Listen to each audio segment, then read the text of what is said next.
Phil, thanks for joining us. I know you're by phone. We couldn't get your Skype up today.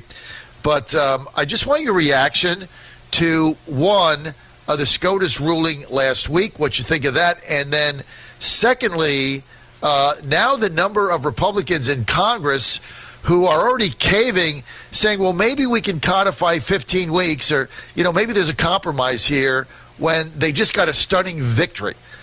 Phil Kline, law professor, Liberty University, your thoughts, sir? Well, John, when this nation was founded, we were gifted at that time in history a divine truth. And we were flawed people. Our founders tried to compromise that truth that all people have intrinsic value because a higher moral authority than government gave them that value at the moment of creation, and that's Almighty God. And that's articulated very strongly in our Declaration of Independence.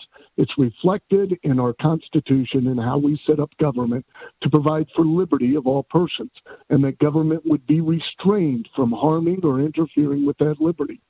Whatever you call abortion, all of us know what it is. It's a decision that one life is not valuable because of the concerns of another life.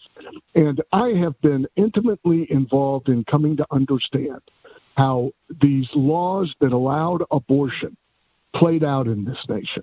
And they allowed abortion for any reason, whatever. When they said health of the mother, they were talking about, for example, in Kansas, when we had a late-term prohibition on abortion, that you couldn't abort a child at the moment that they could live independently away from the mother. So this is late-in pregnancy. And we had a doctor saying it interfered with the health of the mother because if that child was born and adopted, the mother would worry about it. And so you have to abort it so she's not worrying because that would interfere with the health of the mother. In other words, these 15, 16-year-olds were brought in there, oftentimes by the abuser. Nobody intervened to help protect these young girls who were pregnant. Nobody called the police. They were victims of crime.